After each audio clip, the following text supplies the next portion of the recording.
안녕하세요. 오늘도 사연 살롱을 찾아주셔서 감사합니다. 저는 이제 막 2돌을 지난 딸아이를 키우고 있는 초보 엄마입니다. 저는 요가 강사로 일하면서 몸과 마음이 건강한 삶을 살기 위해 매일 노력하고 있어요. 대부분의 사람들은 지금의 제 모습을 보고 제가 언제나 자기 관리를 철저하게 했을 거라고 생각하지만 사실 불과 몇 달 전만 해도 저는 너무나 충격적인 사건을 겪은 나머지 신경이 쇠약할 정도로 힘든 시간을 보냈었어요. 하지만 세상에는 제가 도무지 어떻게 할 수 없는 일도 있다는 사실을 마음 깊이 받아들이고 나니 다시 지금처럼 건강해질 수 있었죠. 저는 그 이후 저와 저희 딸에게만 집중하면서 열심히 수련을 했고 그 결과 다시 건강한 삶을 되찾을 수 있었답니다. 제가 겪었던 충격적인 그 일에 대해서 이야기하자면 제가 처음 남편을 만나서 결혼하게 되었던 그 시절 이야기부터 시작해야 해요. 당시 저는 마사지사로 일하고 있었고 요가는 그저 건강관리 차원에서 꾸준히 하던 운동 중 하나였죠. 저는 매주 목요일마다 독서 모임에 참여하고 있었는데 남편 역시 그 독서 모임의 멤버 중 하나였어요. 저희는 그 안에서 좋은 친구로 지내다가 연인 사이로 발전하게 되었답니다. 저희 두 사람이 연인 사이가 된 가장 큰 이유는 독서 취향이 잘 맞았기 때문이에요. 그때 저는 요가에 조금씩 더 깊은 관심이 생기기 시작할 때라 요가 관련 서적이나 철학 서적을 자주 읽었는데요. 남편도 철학과 종교 등 저와 같은 분야의 책들을 좋아하다 보니 대화가 잘 통할 수밖에 없었어요. 요즘은 사이비 같이 들릴 수도 있겠지만 저는 우리 몸에 좋은 기가 흐르는 것이 무엇보다도 중요하다고 생각하는 사람이었는데 남편도 저와 같은 생각을 하는 사람이었던 겁니다. 그걸 알게 된 이후로 저희의 대화는 급속도로 깊어졌고 사이도 급속도로 가까워진 것이었어요. 보통 이런 주제로 남자와 이야기가 잘 통하는 일은 드문데 남편은 본인이 특이한 게 아니라고 극구 부인하더군요. 특이한 게 아니라 그냥 그런 환경에 많이 노출되었을 뿐이야. 우리 아버지가 한의사시거든. 당연히 어렸을 때부터 이런 얘기를 많이 들을 수밖에 없었지. 아, 정말? 그럼 세강 씨도 한의학에 관련해서 엄청 해박하겠네. 어쩐지 아는 게 너무 많다 했어. 해박한 건 아니고 난 우리 아버지만큼 똑똑하진 않아서. 다만 우리 몸에 음양오행이 중요하고 기가 잘 흐르는 게 중요하다는 것만 동의할 뿐이지. 아버지처럼 비싼 한약을 먹어야만 건강해진다고 생각하진 않아. 그래도 그런 것들이 도움이 될 수도 있지. 이렇듯 서로 말이 잘 통하니 연애도 안정적이기만 했죠. 그 전에 제가 해왔던 연애들은 항상 자음이 잦고 사건 사고가 많았는데 남편과의 연애는 싸움도 없고 평온하기만 했어요. 공무원이던 남편의 일과는 늘 변함이 없었고 그래서인지 감정이 크게 너를 뛰는 일도 없을 것 같더라고요.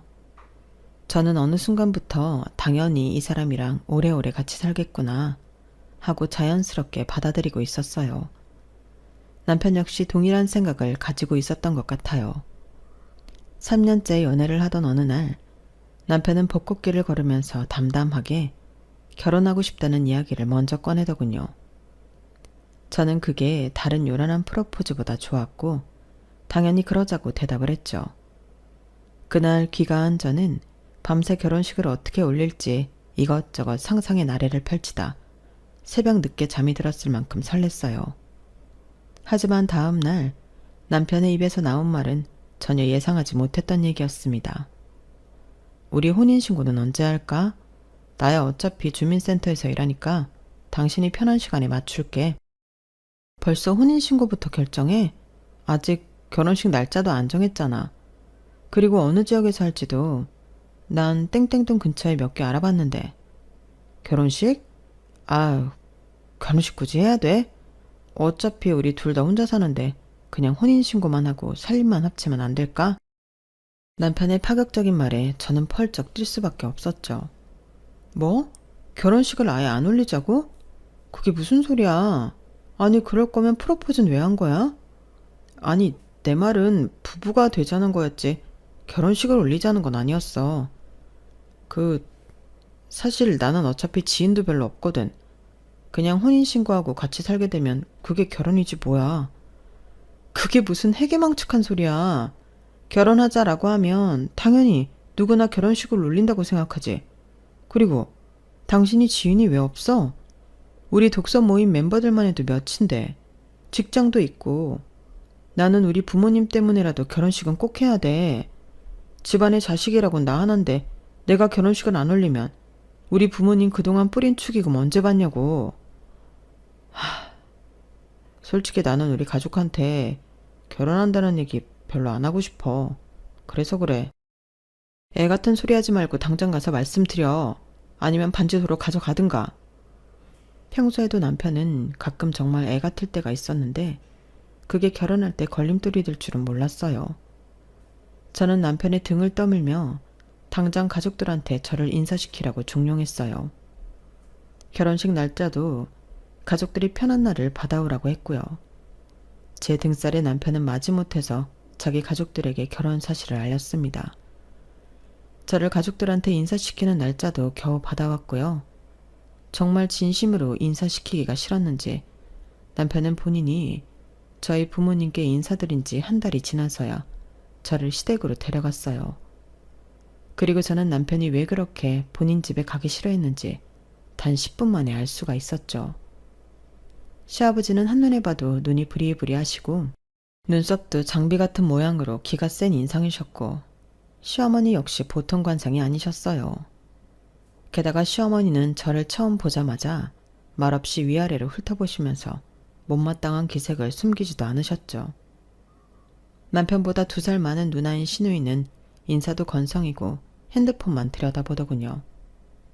남편한테는 조금도 관심을 두지 않고 자기 잘난 척하기만 좋아하는 딱 그런 부류의 사람이었어요. 실제로 처음 만난 자리에서도 몇 마디 하지 않았는데 전부 자기 자랑하는 얘기들 뿐이었죠. 어쨌든 저는 나름 신경 써서 시댁 식구들 앞에서 처음 인사를 드렸는데요. 시부모님은 누가 먼저랄 것도 없이 곧바로 지적을 하더군요. 남편 될 사람 가족한테 인사드리러 온다면서 어떻게 청바지를 입고 올 생각을 하니? 어느 집안에서 자랐는지 기본 예절도 안 되어 있구나. 그 마사지인가 뭔가 한다잖아. 배움이 길턱이 없지. 대학이나 나왔나 모르겠구나.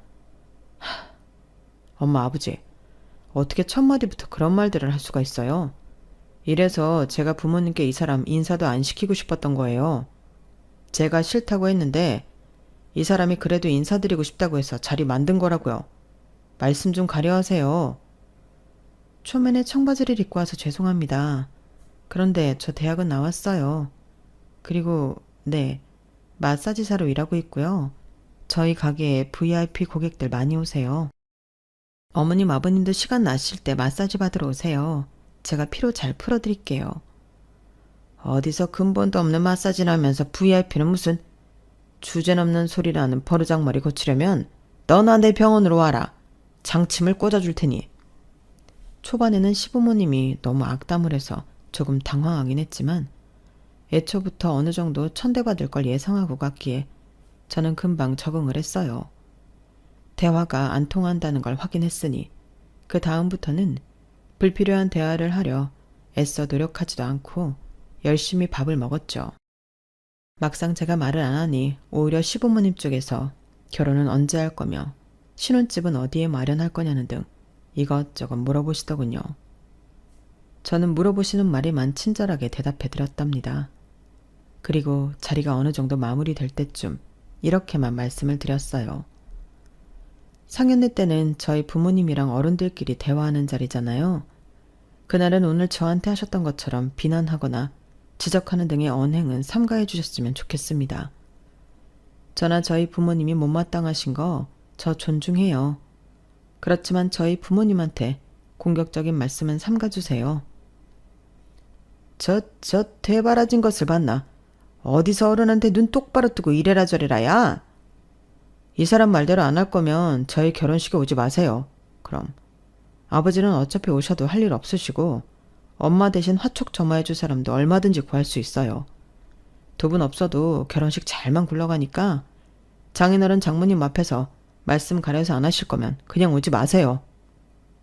남편의 단호한 말에 시부모님은 혀를 끌끌 차시면서도 더 이상 아무 말도 하지 않으셨어요. 그리고 정말로 상견례 때는 말씀을 좀 가려 하시더군요. 그럼에도 싫은 티를 완전히 지울 수는 없었는지 그저 뚱하게 있다가 하셨고, 당연히 저희 부모님은 저희에게 물어보실 수밖에 없었죠. 사돈내외가 영 불편해 보이시던데 괜찮은 거 맞니? 영 이 결혼 마음에 안 들어하는 것 같아. 사실 저희 집이 그다지 화목하지 못해서 그렇습니다. 심려를 끼쳐드려 죄송해요. 하지만 저는 가족들과 거리를 두고 산 지 이미 오래고 결혼하고 나서도 교류할 생각이 없습니다. 신혼집도 일부러 저희 본가와는 먼 곳에 구했고요. 걱정하실 일 없게 하겠습니다, 장모님. 칼같이 시댁과 선을 긋는 남편의 말에 저희 부모님은 안심하고 돌아가셨어요. 과정은 불안했지만 다행히 저희는 무사히 행복한 결혼식을 올릴 수 있었어요. 그리고 남편이 호언장담했던 대로 신혼 때는 정말 시댁과 교류가 거의 없었습니다. 심지어 명절조차도 그냥 지나갔어요. 저보다도 남편이 더 시댁에 가기 싫어하니 저는 더없이 편했고, 덕분에 결혼 초기엔 행복한 나날들만 마음껏 누릴 수가 있었답니다. 그렇게 행복한 생활을 이어가던 중 불행은 어느 날 갑자기 저희 삶에 끼어들었어요. 건강하시던 저희 부모님이 그만 큰 사고를 당하시고 만 거예요. 당시 걸핏하면 몸살이 나고 몸이 허약해지던 남편은 긴 휴가를 냈고, 저희는 푹 쉬면 나아질 거라고 생각해 휴양림에서 열흘 동안 머무를 예정이었는데요. 이틀째 되던 날, 저희 부모님 집에 큰 화재가 났다는 소식을 듣고 급하게 짐을 챙겨 서울로 향했어요. 하지만 치솟는 불길에 가스관이 폭발하면서 아직 구조되지 못하고 집 안에 계시던 부모님이 돌아가시고 말았죠. 서울로 막 진입하던 때에 그 소식을 들었어요. 집 방향으로 향하던 차를 다시 병원으로 돌리면서 얼마나 울었는지 모릅니다. 한날 한시에 부모님 두 분을 전부 열 줄은 상상도 못했으니까요. 화재가 발생한 건 에어컨 실내기가 과열된 게 원인이었다고 하더군요. 저희 부모님 댁 에어컨 실내기였고 그 일로 저희는 형편이 많이 어려워질 수밖에 없었어요. 법적으로는 부모님 유산으로 보험 및 손해보상금 처리를 전부 해드리고 남은 빚은 상속 포기로 진행했기에 문제될 게 없었지만, 저희는 피해가 심한 세대에게 따로 또 보상금을 드렸어요. 저희 부부의 형편상 무리한 지출이었지만 조금이라도 더 노력하지 않으면 부모님 장례에서 마음껏 슬퍼할 수도 없을 것 같았거든요. 남편은 한동안 힘들어하는 절 오랫동안 위로해 주었어요. 그리고 겸직 신청을 해서 투잡을 뛰기 시작했습니다. 저도 자발적으로 오버타임 근무를 하며 돈을 더 벌었고요. 그러던 중 다니던 요가 학원에서 요가 강사 자격증 클래스를 오픈한다는 소식을 들었죠. 요가 학원을 오래 다니면서 요가 강사도 잘 나가는 사람들은 돈을 많이 번다는 이야기를 종종 들었던 저는 강사 자격증을 따볼까 고민했어요. 남편에게 이야기하니 남편은 적극적으로 응원해 주더군요. 당신 마사지 샵에서 회원관리 잘하잖아. 요가 강사도 똑같을걸? 당신 잘할 수 있을 거야. 한동안은 돈이 더 들어갈 텐데 우리 형편에 너무 무리하는 거 아닌가 몰라. 그 정도는 괜찮아. 내가 일을 더 하면 되지. 난 당신이 도전해봤으면 좋겠어. 고마워. 그럼 한번 해볼게. 남편의 응원에 힘입어 저는 일을 하면서 평일 저녁과 주말마다 강사 자격증을 준비했고 반년 만에 자격증을 딸 수 있었어요. 그동안 남편이 대부분의 살림을 하며 정말 많이 도와주었죠. 택배 일을 정말 하루도 쉬지 않고 했으니까요. 초보 강사가 된 저는 이제 저도 열심히 일해서 그동안 고생한 남편을 쉬게 해줄 수 있을 줄 알았어요. 그런데 제가 수업을 하나둘씩 시작할 때쯤 이해가 안 되는 일이 하나둘씩 생기기 시작하는 겁니다. 남편이 자꾸 밤에 잠을 잘 못 자고 시름시름 앓더군요. 원래 정말 건강한 사람이었는데 결혼한 이후에 한 번씩 크게 아프더니 점점 그 빈도가 잦아지는 듯 했죠. 특히나 이 시기에는 건강이 영 좋아질 기미도 보이지 않고 계속 아팠다 덜 아팠다만 반복하고 있었어요. 당연히 저는 남편을 데리고 병원 이곳저곳 다녀보았죠. 하지만 검사를 받아봐도 딱히 큰 이상은 발견되지 않는 듯 했어요. 여보, 저번에 다녀온 땡땡병원 있잖아. 땡땡병원이 거기보다 분당에 있는 곳이 더 괜찮대. 거기가 통증의학과 선생님이 더 좋으시다네? 다음 주에 거길 가보자. 아니야, 됐어. 이제 병원은 그만 가고 싶어. 병원비가 뭐 땅 파서 나오는 것도 아니고. 그냥 내가 그동안 통 쉬질 못해서서 피곤한 것 같아. 큰 병이 있다면 벌써 의사들이 밝혀냈겠지. 당신이 그냥 피곤하기만 한 게 아니잖아. 잘 때 계속 끙끙 앓으니까 그렇지. 안 그래도 택배일을 다음 달까지만 하려고 이미 얘기는 해놨어. 거기도 새로운 사람 구할 시간이 있어야 하니까 다음 달까지만 하고 그 이후에는 좀 쉬어볼게. 그럼 괜찮아질 거야.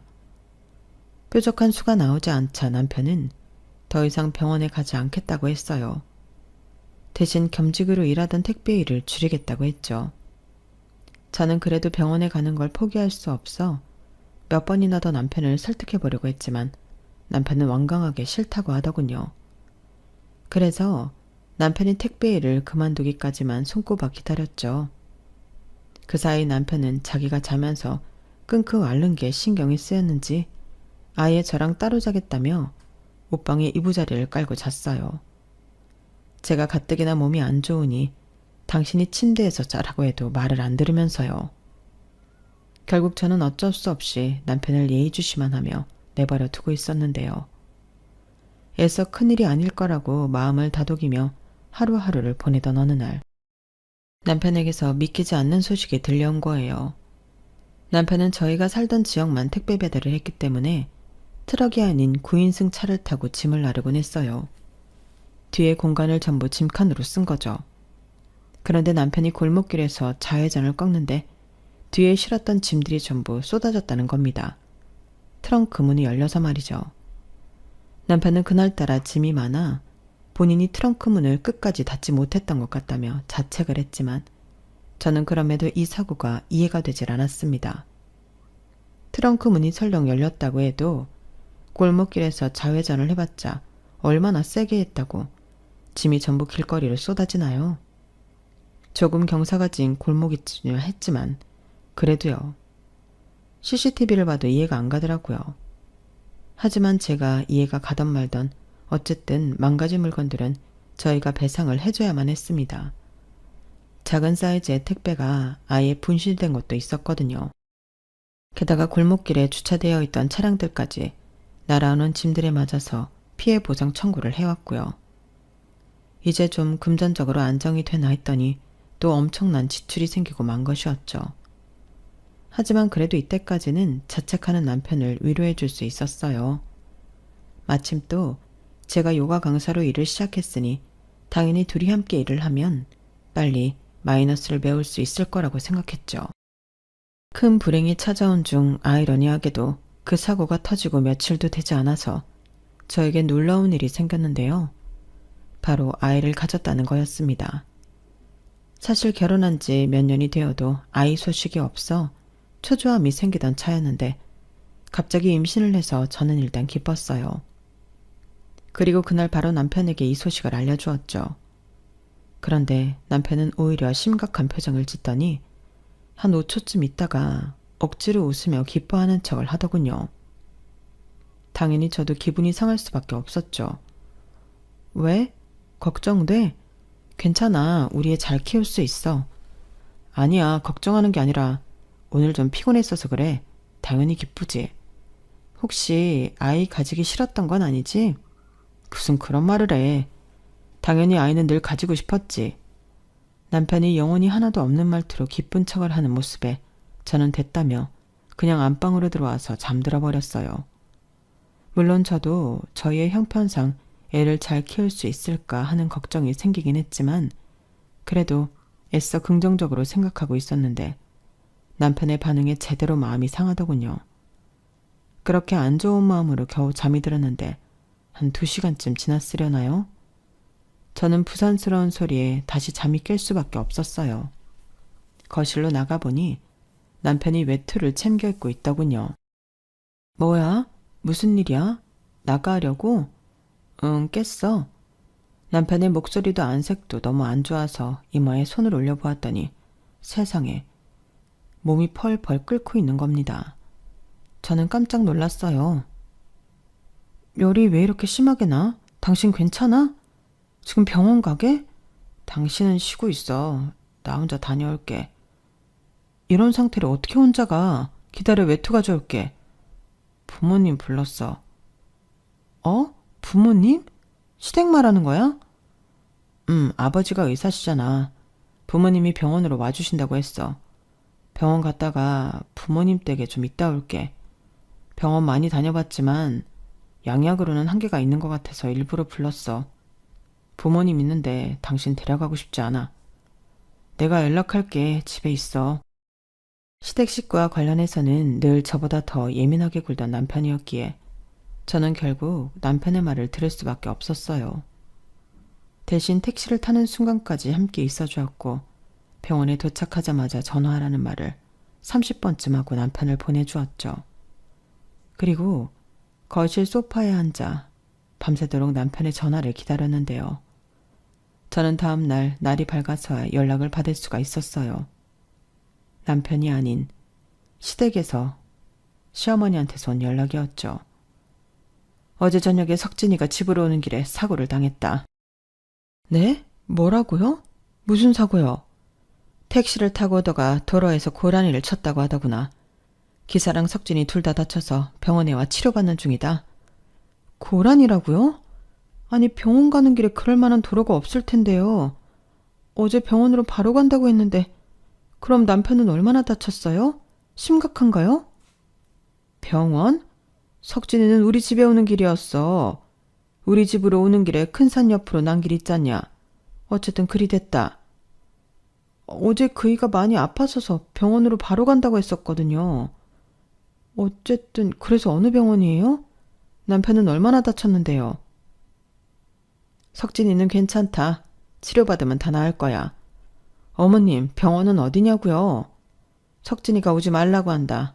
너한테 어디 병원인지 알려주지도 말라고 하고. 네? 그게 무슨 말도 안 되는 소리예요. 남편 좀 바꿔보세요.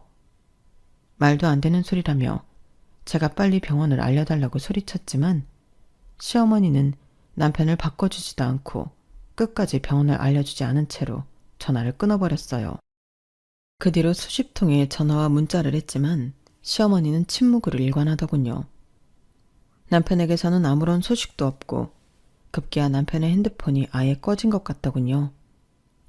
시댁에서 작정하고 저한테 아무것도 알려주지 않으니 저는 아무것도 할 수가 없었어요. 남편이 그날 저녁에 타고 갔던 택시조차도 남편이 부른 거였기 때문에 택시 기사에 대한 정보도 알 수가 없었죠. 시댁에 작정하고 찾아가 몇 날 며칠 지켜봐도 시부모님은 아예 집에 들어오지도 않는 듯 했어요.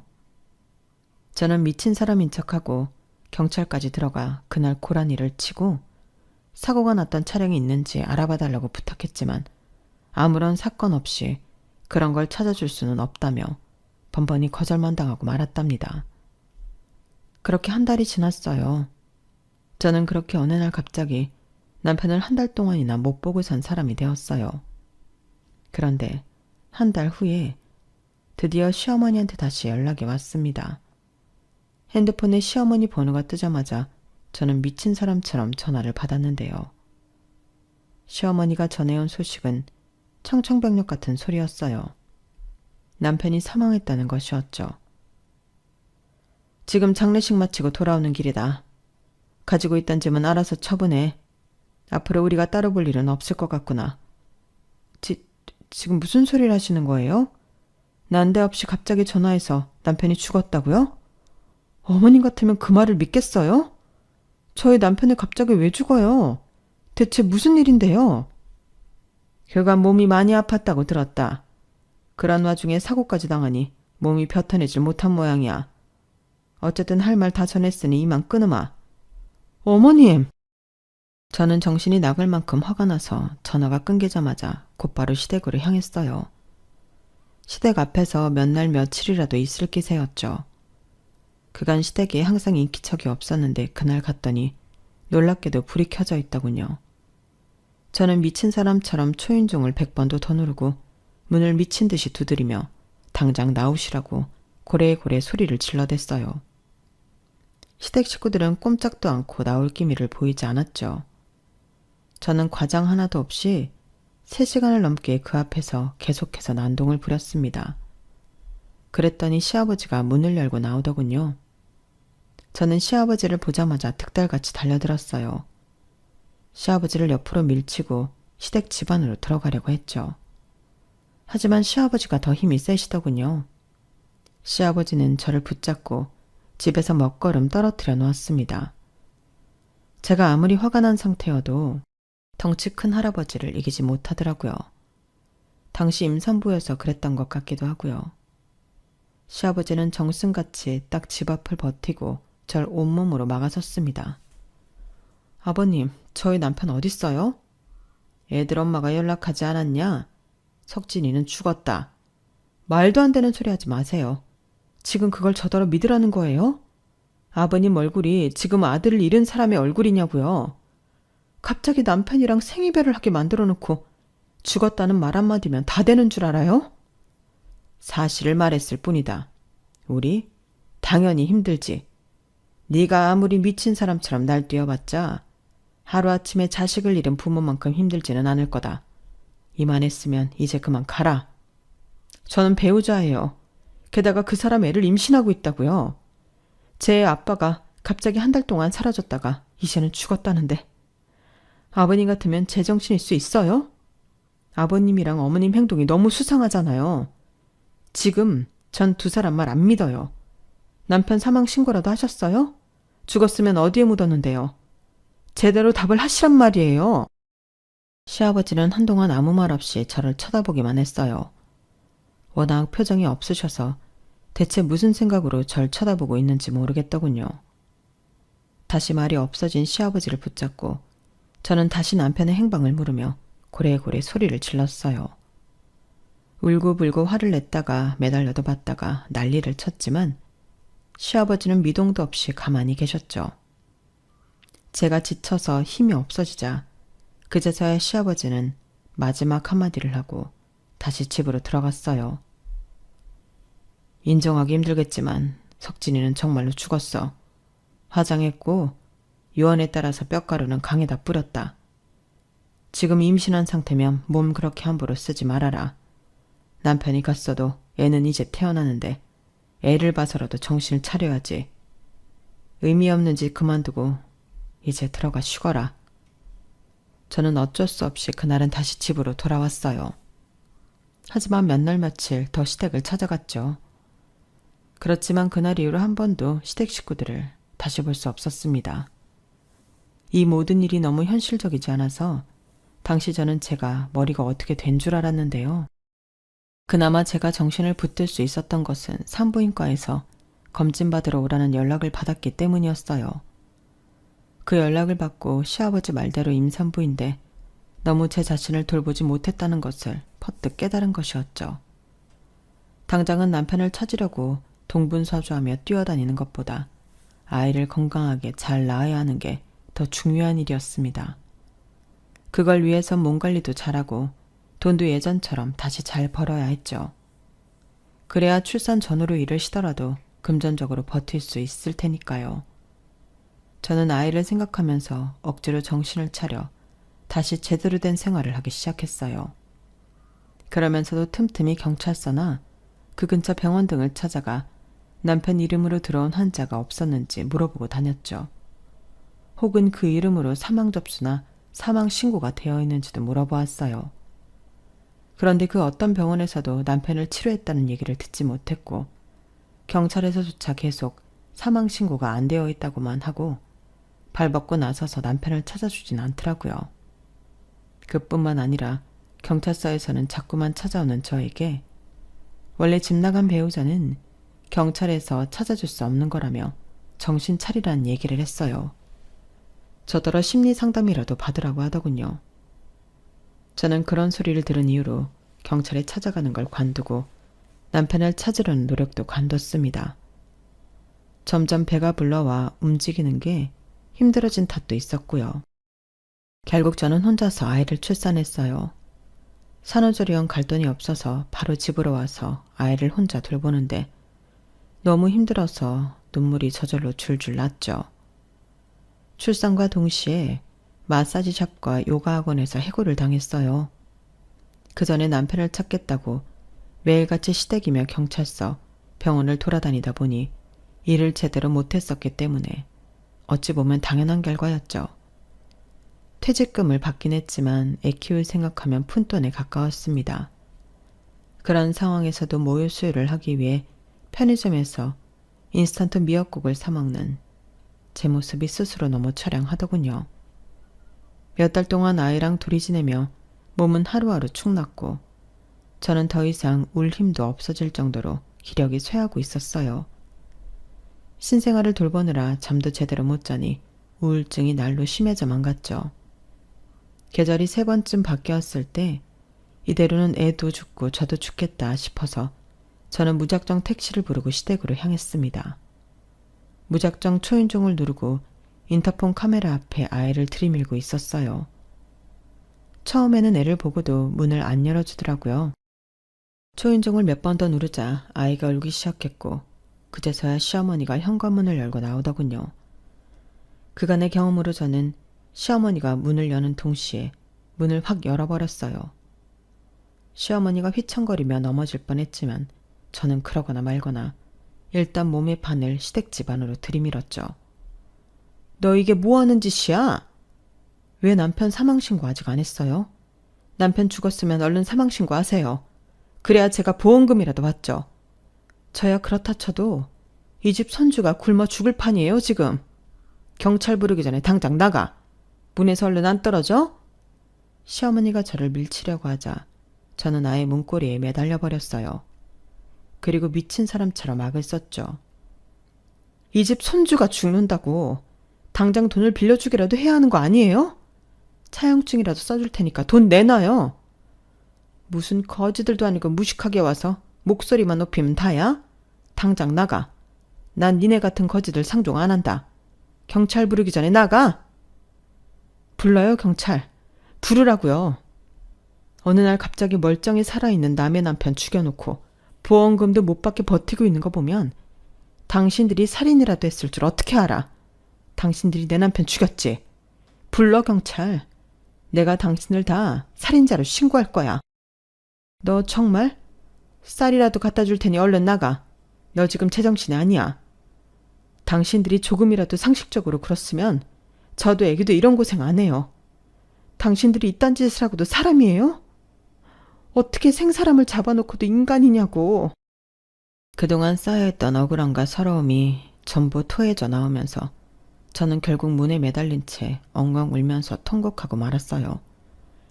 당신들 모두 지옥에 떨어질 거라고 욕을 해대면서요. 그런데 그때였어요. 어떤 사람이 거실에서 현관으로 걸어 나오더군요. 저는 자연스럽게 그쪽으로 눈이 가게 되었는데요. 그 사람을 보니까 현관문을 잡고 있던 손이 저절로 힘이 풀리고 멍하니 그 사람을 응시하게 되었어요. 그 사람은 제 남편이었습니다. 하지만 제가 놀란 건 죽었다던 남편을 만나서가 아니었어요. 당신 뭐야? 당신 내 남편 맞아? 꼴이 그게 뭐야? 제가 놀란 건 남편의 몰골이 너무 이상했기 때문입니다. 화장이며 한복이며 요상한 꼴을 한 남편은 절 보고 낮은 목소리로 말했어요. 그동안 속여서 미안해. 당신이랑 가까이 있으면 안 되는 상황이었어. 신을 받았거든. 신을 받았다고? 그게 무슨 무당이라도 됐다는 거야? 믿을 수 없는 이야기였지만 남편의 몰골은 그게 아니고선 설명이 안 됐어요. 제가 너무 황당해서 아무 말도 못하고 굳어있는데 시어머니는 얼른 아기를 안아서 안으로 들어가더군요. 남편은 저를 이렇게 세워서 집 안으로 데리고 들어갔어요. 시아버지는 시어머니한테 애를 받아들고 얼른 달랬고 시어머니는 주방으로 들어가시는 것 같았어요. 저는 남편이 이끄는 대로 거실 소파에 앉아서 이 모든 말도 안 되는 일을 이해하려고 애썼습니다. 한편으로는 제가 드디어 미쳤나 싶기도 했고요. 제 옆에 앉은 남편은 땅이 꺼져라 한숨을 쉬며 이야기를 시작했어요. 사실 재작년부터인가 자꾸 이상한 꿈을 꾸기 시작했어. 당신은 잘 이해할 수 없겠지만 하긴 나도 직접 겪으면서도 이해가 안 됐으니까. 처음에는 나도 이렇게 되기 싫어서 거부했는데 그럴수록 자꾸만 주위에서 이상한 사고가 나더라고. 그리고 자꾸 아프고. 처음엔 한두 번 그러다 많은 것 같더니 점점 빈도가 잦아졌어. 그런데 그때 당신이 임신을 했다니까. 내가 거기 계속 있으면 당신이나 아기한테도 안 좋은 영향이 갈 것 같아. 얼른 자리를 피한 거야. 그래서 그게 다야? 그래서 죽었다는 소리를 했다고? 상식적으로 그럼 당신이 직접 나랑 통화를 해서 상황 설명을 했어야지. 그게 아니더라도 어디 요양원을 갔다던지. 멀쩡한 사람 어거지로 과부 만들어 놓고 지금 그걸 이유라고 되는 거야? 방법이 잘못되었다는 거 알아. 하지만 당시엔 나도 부모님도 정신이 없었어. 그리고 차라리 내 존재 자체를 없애면 당신이 빨리 포기할 줄 알았어. 처작시 내팽겨 쳐놓고 내가 당신 찾기를 포기하길 기다리고 있었던 거네? 당신 이거 이혼 사유야. 알아? 사기라고. 세상에 어떤 미친 인간이 임신한 지 아내한테 시부모 시켜서 죽었다는 사기를 쳐. 그리고 어머님 아버님도 부끄러운 줄 아세요. 이딴 사기 행각에 가담해놓고 뭐? 거지라고? 당신들 단체로 다 정신이 나간 거라고요. 시댁 식구들은 모두 아무 말도 못했어요. 잠시 뒤 아기를 안고 있던 시아버지가 무겁게 입을 열더군요. 그럼 어떡하니? 아들 놈은 목숨이 꼴딱 넘어갈 것 같은데 한약도 양약도 안 들고 무당이 안 되려면 굿을 하라더니 굿하고 나니까 얼마든지나 또 애가 쓰러지더구나. 결국 무당이 될 수밖에 없다면서 또 굿을 하고 굿 한 번 할 때마다 돈이 얼마나 드는지 알아?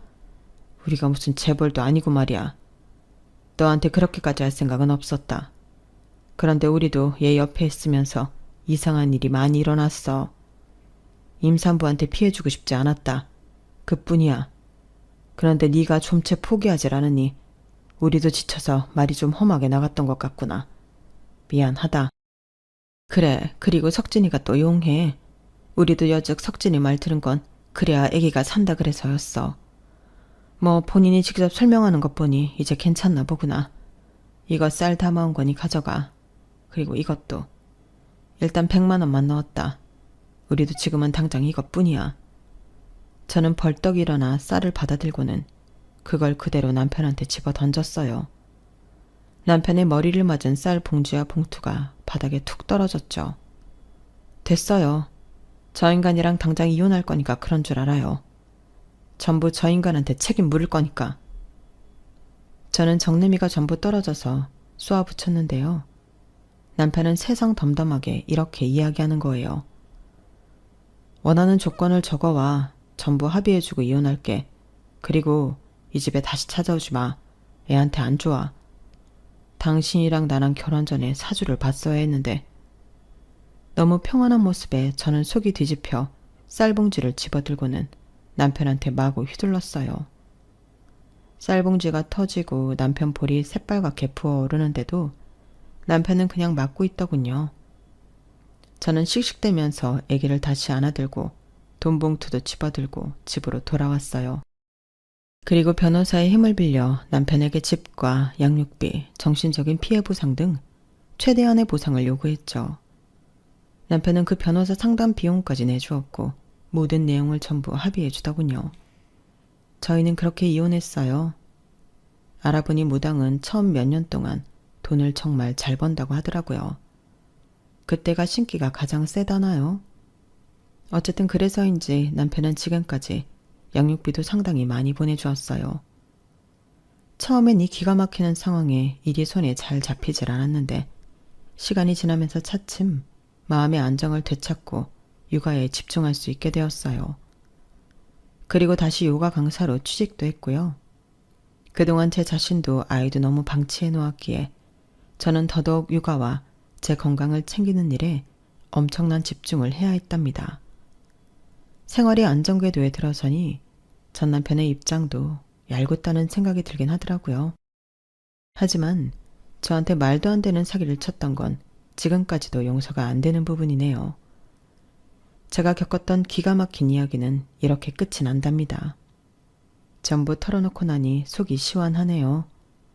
앞으로 싱글맘으로 아이를 키워야 하는 저에게 응원 한마디씩 부탁드릴게요. 저는 앞으로는 무슨 일이 있어도 저와 아이를 최우선으로 두고 살아갈 거예요. 제 이야기를 들어주셔서 감사합니다. 여러분들의 삶에도 항상 행운과 복이 가득하길 바랍니다. 여러분, 사연 댓글에 응원과 현명한 조언 부탁드려요.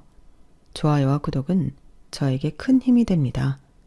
오늘도 좋은 일 가득하세요.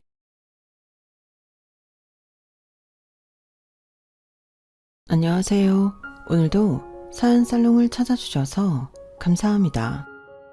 칠순을 몇 달 앞두고 자식들과 연을 끄는 아버지입니다. 부모가 돼서는 자식과 연 끄는 게 무슨 자랑이라고 사람들 앞에서 대놓고 떠드느냐 하시겠지만 오죽하면 그러겠습니까? 고슴도치도 쥐 새끼는 예쁘다 한다고 저도 제 자식이라면 끔찍할 정도로 아껴왔던 사람입니다. 내 입에 들어갈 거 빼서 내 새끼들한테 하나라도 더 먹이고 살았고 뼈를 갈아가며 일해서 내 새끼들 공부 한 자라도 더 시키려고 노력했습니다. 그런데 그거 다 소용없는 일입디다. 자식들이 머리 좀 크고 나니까 지들이 잘나서 잘된 줄 알지 부모 생각은 눈꼽만큼도 안 해요. 부모는 지들이 돈 달라면 주고 집 사달라면 사주고 땅 사달라면 땅도 퍼주는 호구인 줄 알더라니까요. 100번 양보해서 내 새끼 위한 거니까 해줄 수도 있다 칩시다. 그런데 그래도 지 애비가 오늘 내일 하는데 병원엔 코빼기도 안 보이고 유산 받을 생각만 하는 놈들을 언제까지 자식이라고 떠받들 수 있겠습니까? 아마 모르긴 해도 이 방송에 나가고 나면 자식놈들도 땅을 치고 후회할 겁니다. 하지만 그놈들도 알아야 해요. 버스 떠난 다음에 손 흔들어봤자 소용없다는 걸요. 저는 밥 굶지 않고 사는 게 평생 소원일 정도로 찢어지게 가난한 집에서 태어났어요. 위로 형과 누나가 6이 있고 밑으로는 남동생이 하나 있었는데 6.25 전쟁 중에 큰형과 둘째 누나가 세상을 떠나서 내가 떠났을 땐 위로 4명만 남아있었어요. 그러다 국민학교에 다니던 무렵 월남으로 파병 나갔던 셋째 형마저 전쟁터에서 세상을 떠나면서 팔남매였던 우리 형제는 5남매가 되어버렸습니다. 자식을 앞서 보낸 부모님은 남은 자식들이라도 건사하려고 무진장 노력을 하셨지만 없는 살림에 아무리 발버둥 쳐도 나아질 기미가 안 보였어요. 할 수 있는 게 농사밖에 없는 깡촌에서 돈을 벌면 얼마나 벌 수 있었겠어요. 땅 한마지기 없이 남의 땅을 부쳐먹는 형편이니 밥은 제대로 먹고 살았겠습니까? 허구한 날 굶고 풀떼기나 뽑아먹는 실정이었죠. 그나마 둘째 형이 외지로 나가 돈을 벌기 시작하면서부터는 그래도 굶는 날보다 굶지 않는 날이 더 많아졌어요. 없는 집에서 맞이 대신 맏딸 노릇을 해야 했던 둘째 누나는 고생을 참 많이 했습니다. 돈에 팔려가다시피 동네에서 소문난 남봉꾼한테 시집을 갔는데 허구한 날 맞아서 얼굴에 멍이 가실 날이 없었거든요. 그래도 누나를 그렇게 때린 뒤에는 지도 미안한 건 알았는지 누나 손에 쌀이며 곡식을 지어주곤 친정에 다녀오라고 하더라고요. 눈탱이가 밤탱이가 되어가지곤 그래도 식구들 먹일 생각에 한 걸음에 집으로 달려오던 누나를 생각하면 아직도 가슴 한구석이 시려옵니다. 제가 고등학교 입학을 앞두고 집안 형편이 어려워 학업을 포기해야 했던 그때도 동생 공부를 시키겠다고 남편한테 통사정을 해서 등록금을 마련해줬는데 그때 누나 얼굴을 아직도 잊을 수가 없어요. 매형한테 얼마나 맞았는지 한쪽 눈이 떠지지 않을 정도로 보랏빛으로 퉁퉁 부어 있었거든요. 어린 나이에 학교를 다닐 수 있게 됐다는 기쁨도 잠시 그 꼴을 보고는 도저히 참을 수가 없더라고요. 그 길로 매형한테 달려가 우리 누나가 맞은 것 이상으로 정신없이 패버렸습니다. 그때 누나가 울면서 저를 말리더군요. 상철이 너 네가 뭔데 내 남편을 때려? 네가 깡패야? 건달이야? 한 번만 더 내 남편한테 손대봐. 이 사람 죽으면 그때 너 죽고 나 죽는 거야. 그래도 남편이라고 몸으로 막아서며 악을 쓰는 누나를 보니 정신이 확 들더군요. 내가 무슨 짓을 벌였는지 그제야 파악이 된 저는 그 길로 뛰쳐나와 서울로 도망쳤습니다. 주머니에 누나가 마련해준 등록금이 있던 탓에 서울로 가는 기차표도 사고 한동안 배는 곪지 않았지만 길을 가다 경찰만 보면 심장이 철렁 내려앉는 기분이었어요. 혹시라도 매형이 잘못된 건 아닌지 아니면 매형이 정신이 들자마자 경찰에 신고한 건 아닌지 걱정이 꼬리를 물고 이어져서는 하루도 마음 편할 날이 없었어요. 그 걱정에서 벗어날 수 있었던 건 그 후로 2년쯤 지나고였습니다. 당시 저는 남대문 시장에서 지게 나르는 일을 하고 있던 때였는데 서울로 수학여행을 온 친구 녀석을 우연히 만나지 않았겠습니까? 녀석 말로는 그때 그 일로 매형은 한동안 병원 신세를 져야 했고 사돈댁에선 깡패 새끼를 자식으로 둔 집구석이랑은 사돈 못한다며 저희 누나를 친정으로 보냈다더군요. 그래도 산 정에 있어서 그런가 네 매형이 니네 집까지 찾아가 다시 데려가더라. 지도 그간 한 짓거리가 있는데 어린 처남한테 맞아서 쥐어 터졌다고 조강지처를 벌이는 게 말이 되냐? 맞은 걸로 치면 네 누이가 훨씬 더 많이 맞고 살았는데 그렇게 정리됐으니까 시간 나면 한번 집에 내려와라. 언제까지 이러고 살 순 없잖냐. 친구는 말에 그간 가슴을 묵직하게 누르던 돌덩이가 사라지긴 했지만 그렇다고 고향으로 갈 수는 없었어요. 저 때문에 누나도 그렇고 부모님도 그렇고 그 고생을 하게 만들었는데 무슨 낯짝으로 가겠어요. 돈이라도 벌어서 밭대기라도 살 돈을 가지고 있다면 모르겠지만요. 그래서 죽기 살기로 돈을 벌었습니다. 지게 일도 하고 식당 배달 일도 하고 공사판에서 벽돌 나르는 일도 하면서 쉬는 날도 없이 일을 했어요. 오죽하면 주변에서 어린 놈이 돈독이 올라 저런다는 말을 했겠어요. 그래도 저는 돈 좀 모아서 누나한테 받은 등록금도 돌려주고 우리 가족 부쳐먹고 살 땅떼기 좀 살 수 있다면 이 한 몸 으스러져도 상관없다고 생각했어요. 하지만 근 10여 년 만에 돌아온 고향은 정말 많은 게 변해 있었어요. 그렇게 길을 쓰고 돈을 모았는데 정작 고향에 내려갔을 땐 누나는 이미 죽고 없었거든요. 평생 고생만 했지 병원에도 한번 못 가본 누나는 무슨 병인지도 모른 채 시름시름 앓다가 세상을 떠났다고 했어요. 매형네 선선 한기퉁이에 쓸쓸하게 놓인 둘째 누나 묘 앞에서 한참을 목 놓아 울었습니다. 못난 동생이 이제야 누나한테 은혜도 갚고 서울 구경도 시켜드리려고 했는데 돌아올 수 없는 강을 건너시다니. 지난 10여 년 동안 발버둥 치며 살았던 그 시간들이 부질없게만 느껴졌어요. 돈 벌어서 은혜 갚겠다고 서울에서 아등바등 할 시간에 고향에 내려와 누나한테 사죄하고 밥이라도 한 끼 함께 먹을 걸 그랬다는 뒤늦은 후회가 들었어요. 둘째 누나는 제게는 엄마 같은 존재였거든요. 제가 7살 무렵 어머니께서 세상을 떠나셨는데 그때 이후로 둘째 누나는 제게 있어 엄마나 다름없었어요. 씻기고 먹이고 재우고 그걸 다 둘째 누나가 해주었으니까요. 그래서인지 둘째 누나의 죽음은 다른 형제들의 죽음과는 또 달랐어요. 제 마음의 한구석을 도려낸 것처럼 쓰리고 아팠거든요. 누나의 죽음 외에도 고향집은 많은 게 변해 있었어요. 제가 집을 나오던 당시에도 연세가 꽤 되셨던 아버지는 그 사이 더 연로해지셔서 허리가 굽어 거동이 불편하셨어요. 그런 아버지를 대신해 집안 가장 노릇을 하는 건 둘째 형이었어요. 외지에 나가 살다가 몇 해 전에 형수랑 고향으로 돌아왔다고 하더군요. 막내 여동생은 농사일을 도우며 집안 살림을 맡아 하고 있었어요. 그런데 다들 자기 자리를 지키고 살아가는 걸 보니 이상하게 서운한 마음이 들더라고요. 아마도 내 빈자리가 하나도 보이지 않아서 그랬나 봅니다. 고향에 다녀온 뒤 한동안 일이 손에 잡히지 않았어요. 살아가야 할 이유를 잃은 사람처럼 마음이 허공에 뜬 채로 도무지 마음을 잡을 수가 없었어요. 그때 저를 잡아준 건 제 아내였습니다. 아내는 제가 공장에서 일하던 시절 만난 사람인데 제가 속해 있던 미장팀이 밥을 대고 먹던 밥집 딸이었어요. 고향에 다녀온 뒤로 일도 손에 안 잡히고 사는 게 사는 것 같지 않던 시절이었는데 그때 아내를 처음 보고는 텅 빈 것 같던 마음이 채워지는 기분이었어요. 아침 일찍 팀원들이랑 밥을 먹으러 식당 문을 열면 벚꽃처럼 환하게 웃어주며 맞아주는 아내 모습에 가슴이 설렜었죠.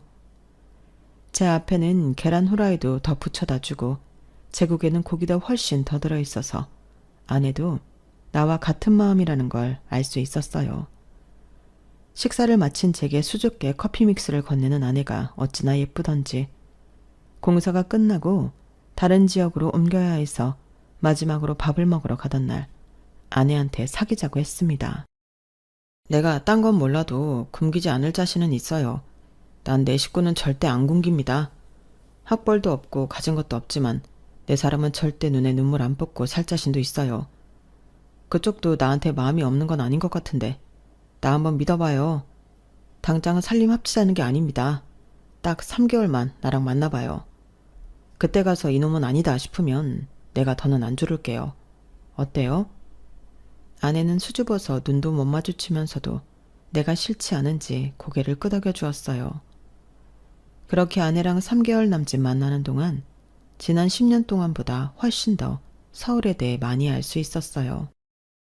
지금은 사라지고 없는 옛 조선 총독부 건물에 있던 국립중앙박물관에도 가보고 지금은 옛 모습으로 복원됐으나 당시엔 동물원과 놀이시설이 있었던 창경원에도 가보고 서울의 상징이라고 할 수 있는 남산타워도 그때 처음 가봤어요. 서울 곳곳에 이렇게 멋진 곳이 많은 줄 그제야 처음 알았을 정도로 저는 그동안 돈 버는 데만 혈안이 돼서 살았던 거예요.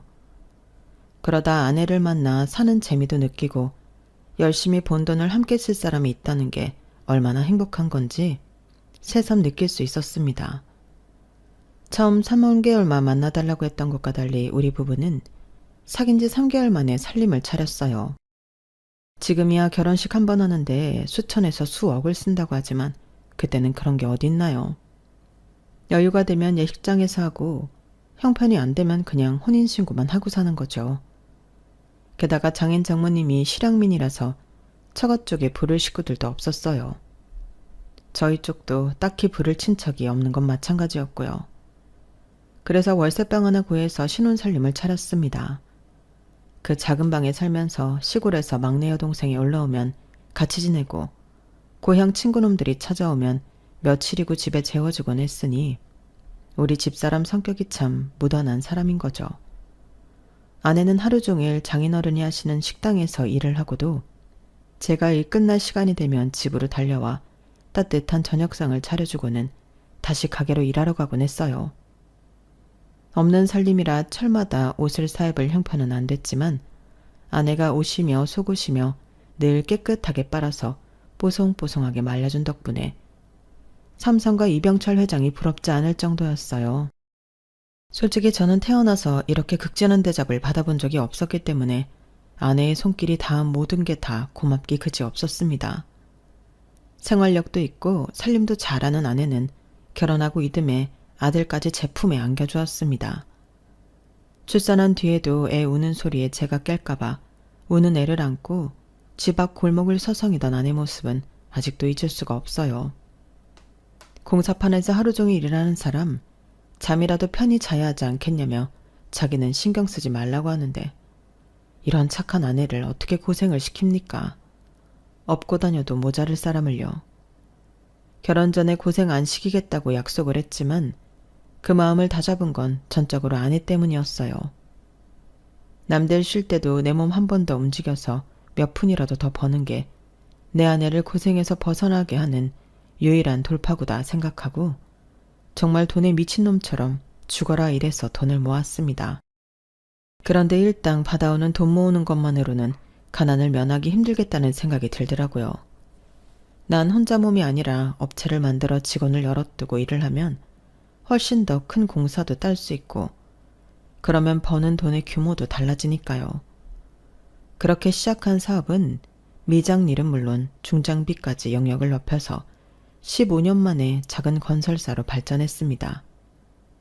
비록 대기업 하청을 받아 공사를 하는 회사긴 했어도 한창 아파트 붐이 있었던 덕에 재미 좀 볼 수 있었어요.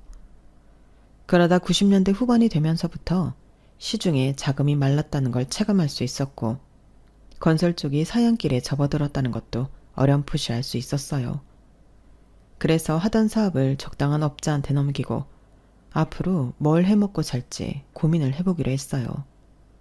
그동안 사업한다고 삼남매를 아내한테만 맡겨온 것도 미안하고 해서 한동안 여행도 좀 다녀볼 요량이었죠.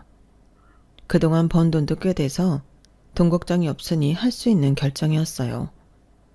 그런데 회사를 팔고 반년도 안 돼서 나라에 큰 사건이 터진 겁니다. IMF 사태였죠. 건설사, 은행, 대기업 할 거 없이 하루아침에 부도가 나서 실업자가 되는 가장들이 수두룩했어요. 저도 그때 회사를 팔지 않았다면 어떻게 됐을지 모를 일이었어요. 그때 은행에 집이나 건물들을 담보로 맡기고 돈을 갚지 못해 경매로 쏟아진 매물이 한둘이 아니었어요. 현금을 보유하고 있는 사람들만이 바닥까지 떨어진 집과 건물을 헐값에 사들일 수가 있었어요. 바로 저처럼요. 새로운 사업을 하려고 은행에 넣어둔 돈으로 건물을 사고 경기가 나아지기 시작하면서 건물을 담보로 대출을 받아 또 다른 건물을 사들이는 방식으로 총 3개의 건물을 수중에 넣을 수 있었습니다. 돈이 돈을 번다는 말은 과언이 아니라는 걸 그때 실감할 수 있었어요. 그런데 모든 일에는 일장일단이 있다고 평생 땀 흘리고 일해서 돈을 벌던 제가 너무 쉽게 재산을 불리게 되자 생각지도 못한 일들이 생기더라고요. 이전까지 연락도 뜸하던 형제들과 친인척들까지 그렇게 연락을 하는 거예요. 그 중에는 작은 매형도 있었어요. 상철이 너 기억나냐? 네가 날 개패듯이 패서 내가 죽다 살아났잖냐. 남이라면 병원비에 위자료까지 죄 받아냈겠지만 네 누나가 어린 놈 인생 한번 살려달라고 그렇게 빌어서 내가 꾹 참고 봐줬다. 너 그거 잊으면 안 된다. 도대체 뭔 말을 하려고 죽은 누나까지 들먹이나 싶었어요. 그래, 어디 한번 짓거려 봐라 하고 듣고만 있었더니 드디어 본론을 털어놓더라고요. 우리 민수가 이번에 버섯 재배를 해보겠다고 하는데 농협에서 대출도 안 되고 아주 죽을 맛이다. 애비가 되어선 자식이 큰맘 먹고 일 좀 해보겠다는데 도움도 못 주고 내 체면이 말이 아니다. 그래서 말인데 네가 돈 좀 만들어 보내라. 서울서 빌딩도 3개나 가진 놈이 설마 돈이 없다고는 하지 않겠지? 이럴 줄 알았습니다. 역시나 돈이더라고요. 저놈이 평생 우리 누나를 개패듯이 했던 건 생각 않고 저한테 한번 맞은 건 위자료를 받아야겠다니 완전 도둑놈 심보 아닙니까? 내가 돈이 썩어나도 저런 놈한테는 동전 하나 줄 생각이 없었어요. 돈이야 있죠. 매형 말씀대로 빌딩이 3개나 있는 놈이 돈 없다 그러면 안 되죠. 그런데 딱 매형한테 줄 돈은 없네요. 매형도 자식 외에 영 끊어진 처남한테 연락해 돈 구걸하시는 거겠지만 저도요. 내 새끼들 남들 못지않게 입히고 먹이고 가르치느라 써야 돼서 남 줄 돈은 없어요. 뭐? 너 지금 말 다 했냐? 내가 그때 너 감옥소에 쳐넣을 수도 있었어. 그걸 참아줬더니 은혜는 못 갚을 망정 뭐가 어쩌고 저째? 이런 배은망덕한 놈 같은 이라고? 네 누나가 내 돈 빼다가 니네 집에 퍼다 나른 게 얼만데. 그래도 내가 네 누나를 아끼는 마음이 있어서 참아왔던 건데 네 놈한테 양심이란 게 있다면 너 이러면 안 되는 거다. 양심이요? 그건 내가 매형한테 할 소리입니다. 그렇게 우리 누나를 아끼는 분이 허구 헛날 그렇게 패고 살았습니까? 누나 죽자마자 1년도 안 돼서 길목다방 정마담을 안방에 아치신 분이 우리 누나를 아끼는 마음이 있었다고 할 수 있냐고요. 요즘 같으면 마누라 패는 놈은 그대로 교도소행입니다. 내가 지금까지 후회가 되는 건 진작에 당신을 경찰에 고발하지 않은 거라고요. 한 번만 더 내 앞에서 그 더러운 입으로 우리 누나 얘기 꺼내면 그땐 내가 가만 안 둡니다. 아셨어요? 그렇게 전화를 끊은 뒤로 조카놈이 전화해 도와달라고 통사정을 했지만 땡전 한 푼 주지 않았어요. 매형은 몰라도 조카는 누나 자식이니 그깟 사업 자금이야 대줄 수도 있었지만 그놈 하는 꼴이 여간 미워야죠. 지 엄마 제사도 안 지내는데 적어도 누나 기일에 산소는 찾아가 봐야 하는 거잖아요. 그런데 한 번을 안 찾아가더라고요. 매년 누나 기일에 산소에 가보면 벌초를 안 해서 아주 엉망인 거예요. 동네 사람들한테 물어보니 그 집 식구들은 아무도 산소에 발걸음을 안 한다더라고요. 명절에 선산을 찾을 때도 제 누나 묘에는 술도 한 잔 안 따라 놓는다니 참 매정한 인간들이에요. 매영이랑 그 부인은 그렇다 쳐도 어떻게 자식놈들까지 그럴 수가 있느냐고요.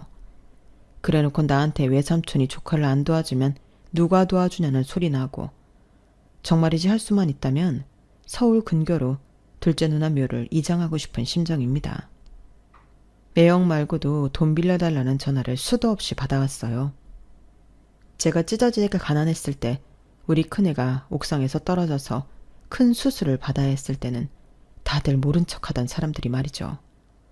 그때 장모님이 금반지며 시집 올 때 가져왔던 폐물들을 팔아서 수술비를 대주지 않으셨다면 우리 아들은 아마도 이 세상 사람이 아니었을 거예요. 정작 우리 식구가 힘들 때 도움을 준 사람들은 아무 말이 없는데 어떻게 된 게 안면 몰수하던 인간들만 돈 빌려달라는 연락들을 하는 건지 잘못돼도 한참 잘못된 것 같습니다. 돈을 벌고 생활에 여유가 생기고 가장 좋았던 건 뭐니 해도 내 새끼들이 원하는 걸 다 해줄 수 있었다는 걸 겁니다.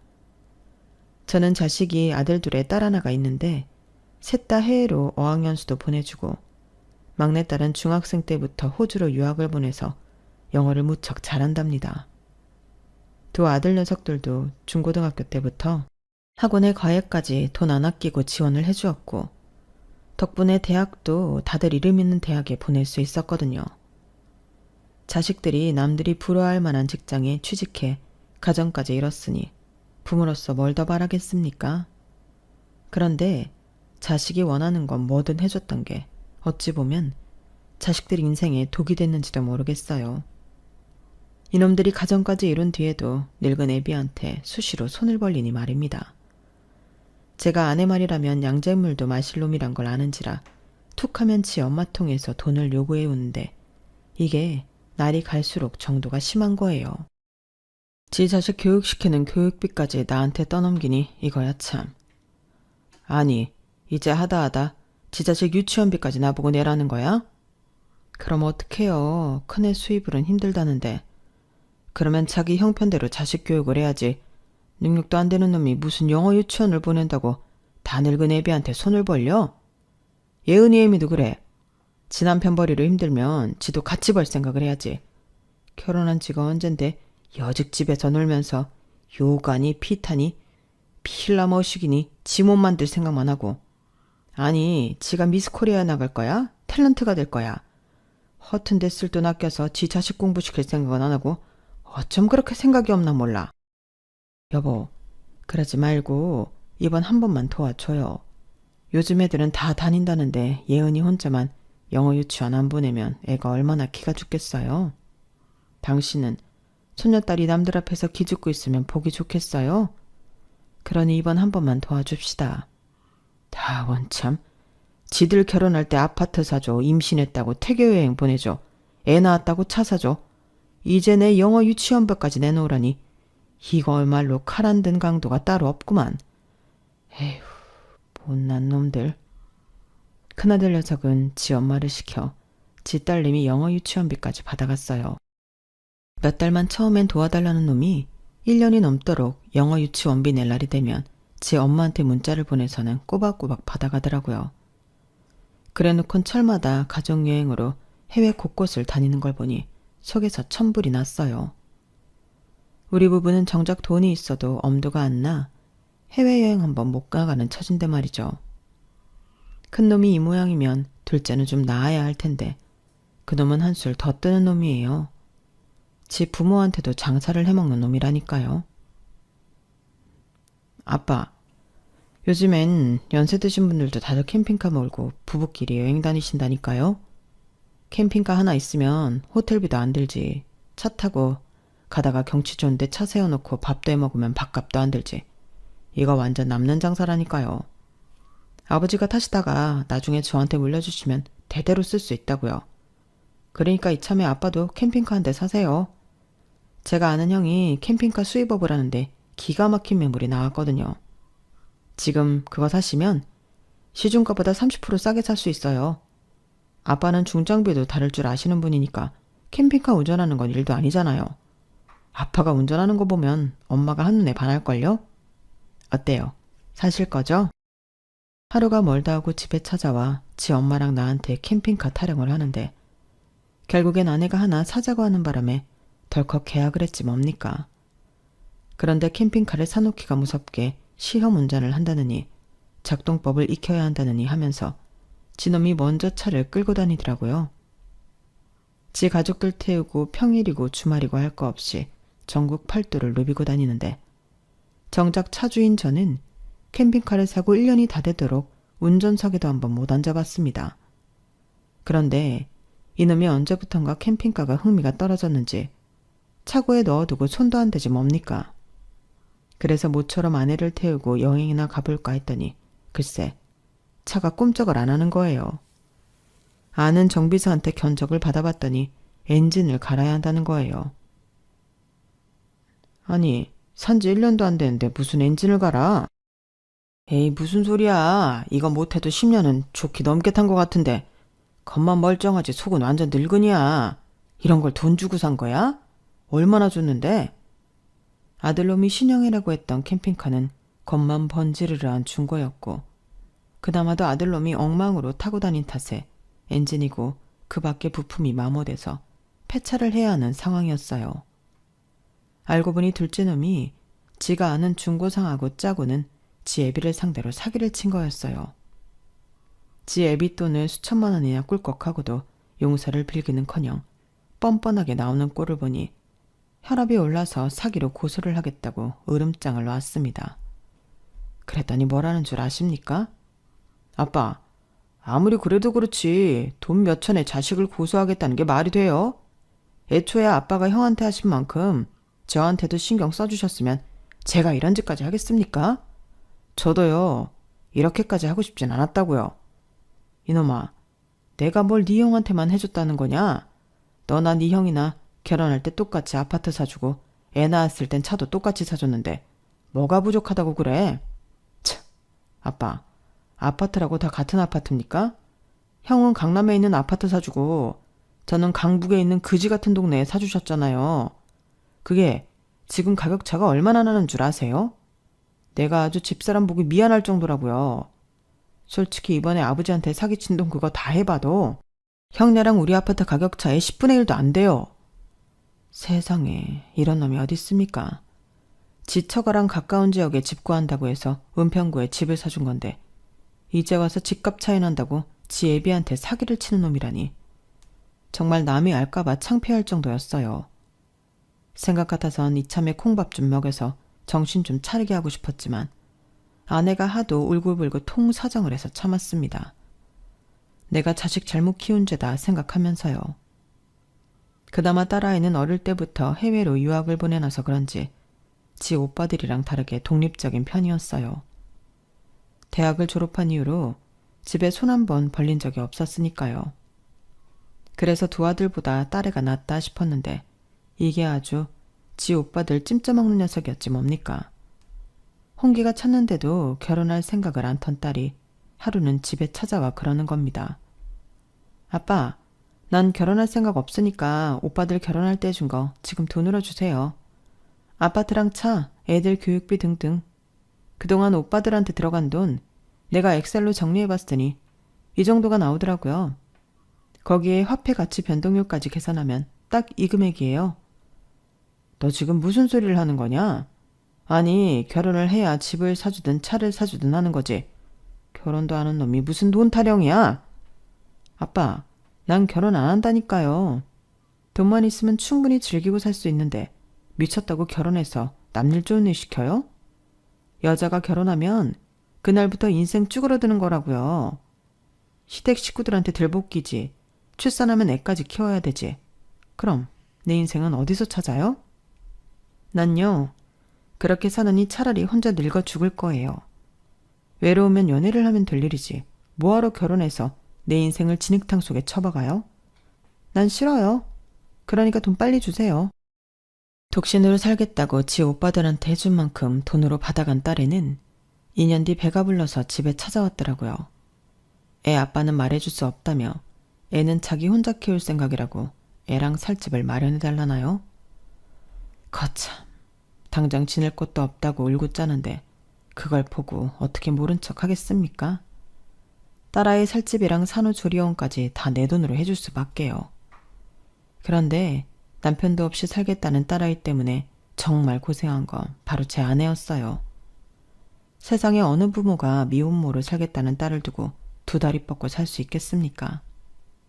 밤낮 없이 딸아이 집에 드나들면서 손주도 봐주고 딸아이 밥도 챙겨 먹이고 그러고도 유별난 딸아이 트집에 좋은 소리 한번 못 듣고 살았습니다. 애한테는 유기농 채소만 먹여라. 소고기는 한우만 먹여라. 이거 해라 저거 하지 마라. 상전도 이런 상전이 없었어요. 그렇게 딸자식 시집살이를 하던 아내는 6년 전 대장암으로 세상을 떠나고 말았습니다. 아내가 죽고 나자 한동안 살고 싶은 생각도 들지 않았어요. 그 큰 집에 혼자 덩그러니 앉아서 하루가 가기를 기다리는 것밖에는 아무런 낙이 없었어요. 그렇게 일주일이 지나고 보름 한 달이 지나도록 저희 집을 찾는 사람은 아무도 없었습니다. 아내가 매일같이 쓸고 닦아가며 반들반들하게 광을 내놓았던 집은 어느새 먼지가 앉고 때가 타서 엉망이 되어버릴 무렵 절대로 울리지 않을 것 같은 초인종이 울렸습니다. 혹시나 자식놈들 중 하나가 찾아왔나 해서 문을 열었더니 웬 중년 여성과 낯선 청년이더라고요. 주민센터 직원과 함께 저희 집을 찾아온 청년은 근처 대학 사회복지학과 학생이라고 했어요.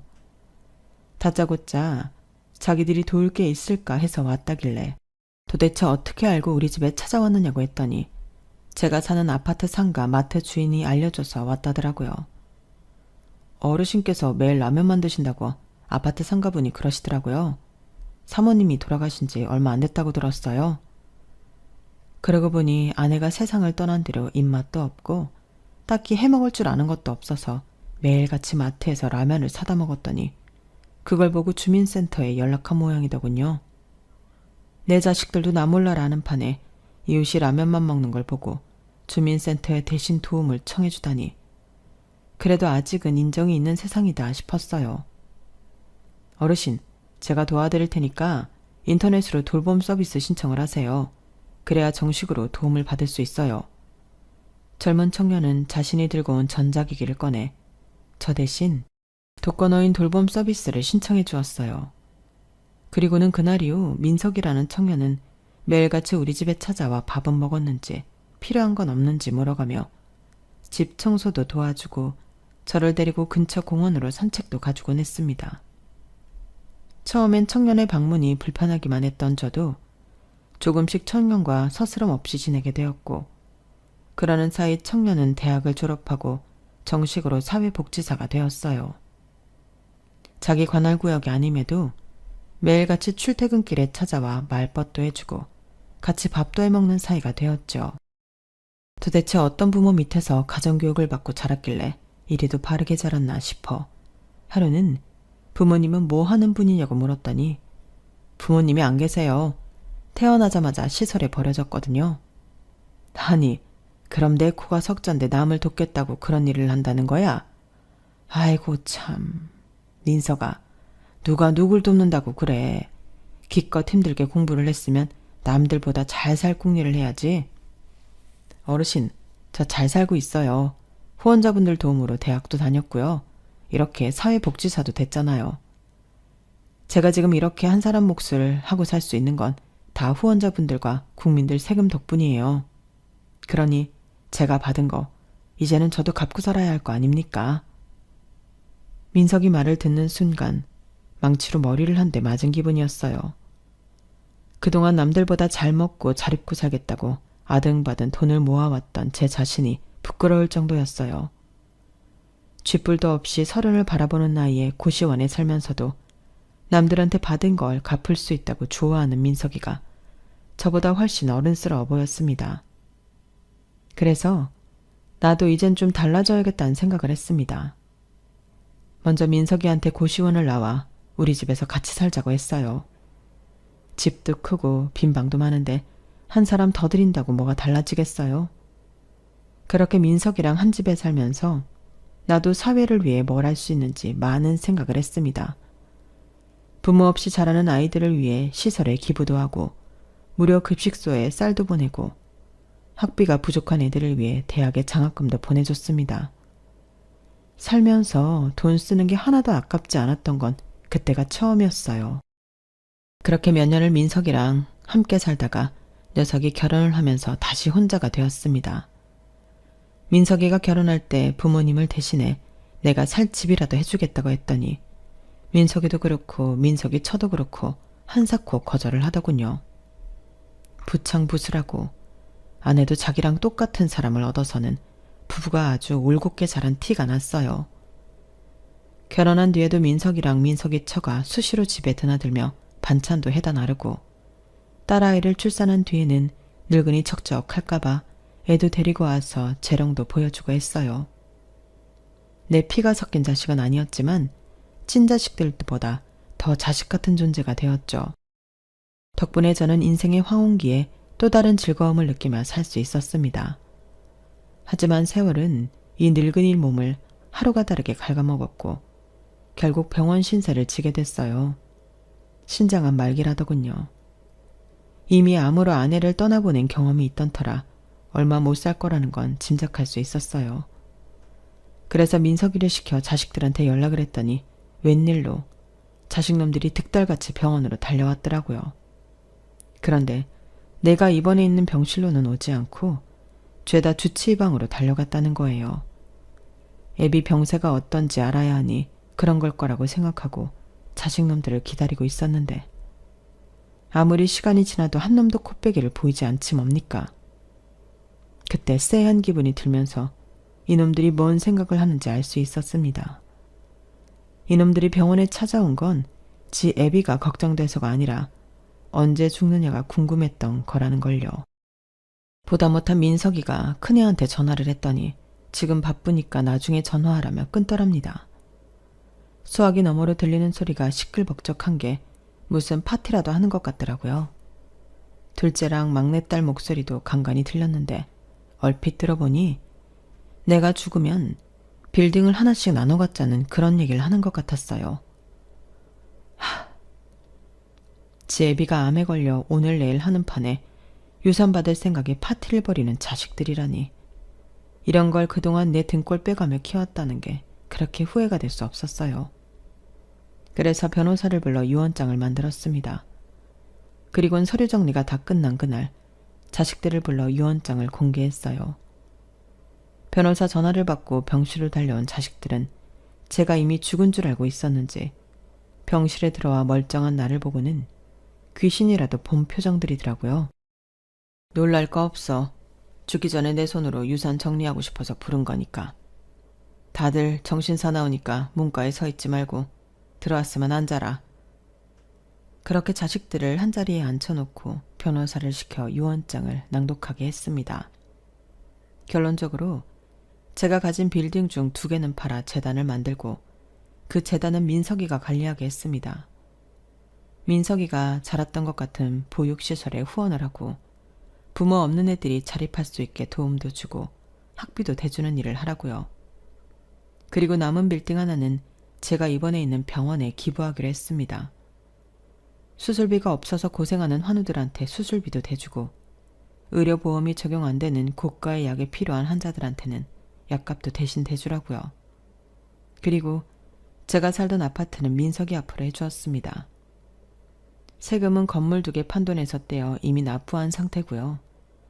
여기까지 발표를 하자 자식놈들이 득달같이 달려들더군요. 아버지, 지금 뭐 하시는 거예요? 자식이 3이나 있는데 그 많은 재산을 죄다 남한테 준다고요? 그럼 우리는요? 아버지 자식인 우리는 뭘 가지란 거냐고요? 병말이 맞아요. 어떻게 아버지가 우리한테 이러실 수가 있어요? 피도 안 섞인 저 인간한테는 재단도 맡기고 집도 주면서 왜 우리한테는 10원 한 장 안 주냐고요? 이건 무효예요. 절대 받아들일 수 없다고요. 오빠들 진정해. 법적으로 우리가 받을 수 있는 금액이 있으니까. 아빠가 이렇게 나오면 우리가 소송을 걸어서라도 받아내자고. 막내딸은 지 오빠들보다 이성적으로 나왔어요. 하지만 이어진 변호사의 말에 지 오빠들처럼 미쳐 날뛰기 시작하더군요.